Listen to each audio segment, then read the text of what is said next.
Welcome to my channel dogs flight. আরে ভাই কি বলবো, আগের পর্বের পর তো ইনবক্স মেসেজে পুরো ভরে গেছে। তাই নাকি? কি নিয়ে এত প্রশ্ন? একটাই প্রশ্ন, সবার মুখে একটাই কথা, ভাই সুইটি বৌদি কি রিয়েল নাকি ইমাজিনেশন? আরে আসল সমস্যা তো এটাই যে বৌদি রিয়েল। মানে কাল্পনিক হলে তো লোকে শান্তিতে ঘুমাতো, এখন তো আর শান্তিতে ঘুমানোর উপায় নেই। একদম, এখন শুধু রাতে নয় দিনেও লোকে চোখ বুঝলে বৌদিকেই দেখতে পায়। আর বৌদির টাইমিংটা দেখেছেন? Just perfect. ঠিক তাই, একদম সকালে যখন পাড়ার লোক ঘুম থেকে উঠে বারান্দায় দাঁত মাজছে, ঠিক তখনই বৌদির আবির্ভাব। আর এসেই সেই মারাত্মক ডায়লগ। কোনটা? ওই যে দাঁত মাজতে থাকা ছেলেটাকে দেখে বলা, এই খালি পেটে থাকিস না কিন্তু। উফ, ওই একটা কথাতেই তো অর্ধেক পাড়ার ছেলে ক্লিন বোল্ড।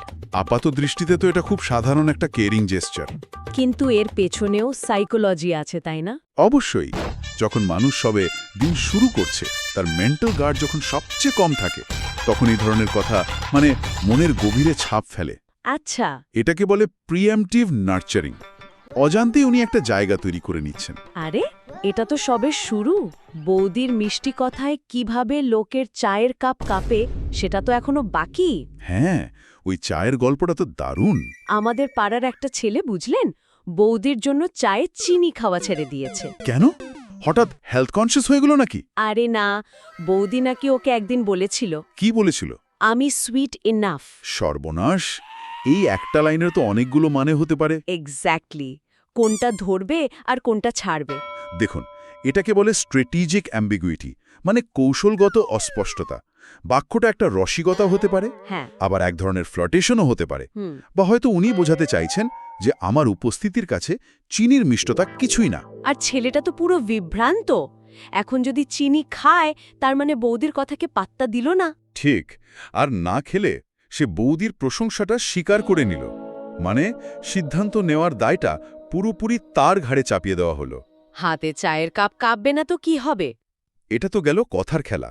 এর চেয়েও ভয়ঙ্কর হল বৌদি চুপ করে থাকার ক্ষমতা। হ্যাঁ, ওই সাইলেন্স। কথা বলতে বলতে হঠাৎ চুপ করে যান, আর তারপর ওই প্রশ্নটা করেন। বুঝেছিস তো? আর এখানেই তো আসল কিলার মুভটা। সেটা কিভাবে?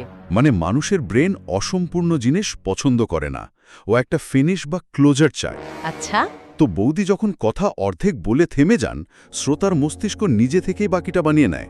নিজের কল্পনা দিয়ে? একদম। বৌদি হয়তো সাধারণ কিছুই বলতে যাচ্ছিলেন, কিন্তু শ্রোতা তার নিজের ইচ্ছে বা ভয়ে দিয়ে ওই শূন্যস্থানটা ভরিয়ে তোলে। আর তারপর যখন বৌদি জিজ্ঞেস করেন, বুঝেছিস তো, তখন তো সে আরও কনফিউজড। সে উত্তর দেয়, হ্যাঁ মানে ঠিক বুঝিনি। আর বৌদির ওই রহস্যময় হাসিটা, হেসে বলেন, আরে ধীরে ধীরে বুঝবি। এই ধীরে ধীরে শব্দ দুটোই তো সবচেয়ে বিপজ্জনক। কি বুঝবে, কবে বুঝবে, কিচ্ছু পরিষ্কার নয়।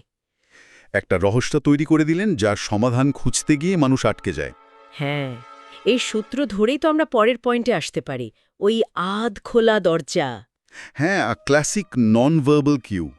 বৌদির বাড়ির দরজা নাকি সবসময় একটু খোলা থাকে। পুরো বন্ধও না, আবার পুরো খোলাও না। এই আধখোলা অবস্থাই হলো, কি বলে, ইমাজিনেশনের প্লেগ্রাউন্ড। ঠিক।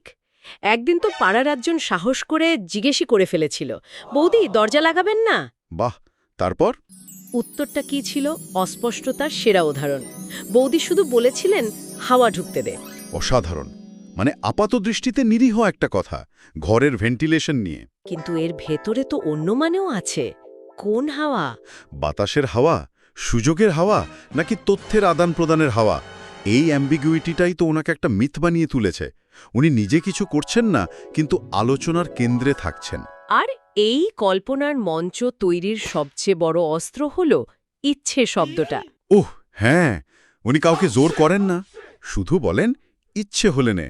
এই ইচ্ছে শব্দটা কতটা মারাত্মক! মারাত্মক তা বটেই। যখন বলা হয় ইচ্ছে হলে নে, তখন পুরো দায়ভার আপনার। আপনি যদি নেন, তার মানে আপনি স্বীকার করছেন যে আপনার ইচ্ছে ছিল।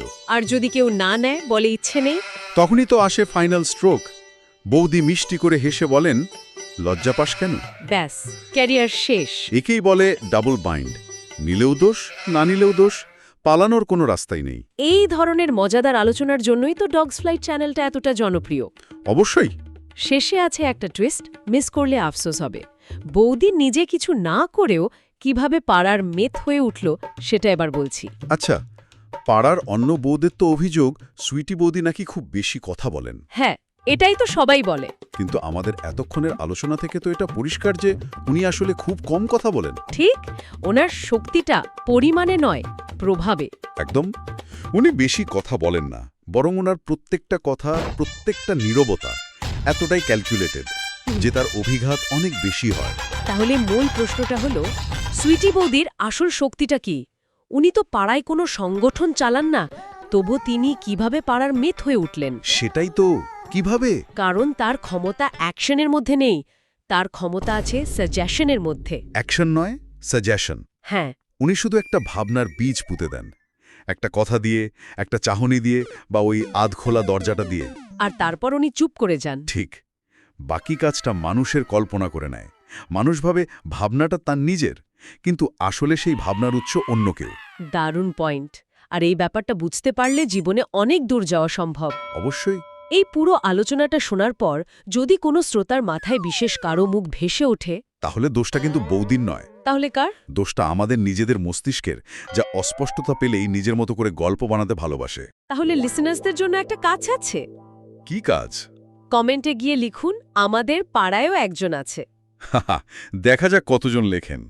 আর যদি এই সিরিজের পার্ট 3 চান, সেটাও জানাতে হবে কিন্তু।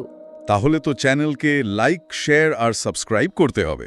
অবশ্যই, কারণ ডগস ডাল ফ্লাইটের মূল মন্ত্রই হল দুষ্টু কথা, কিন্তু বুদ্ধি দিয়ে।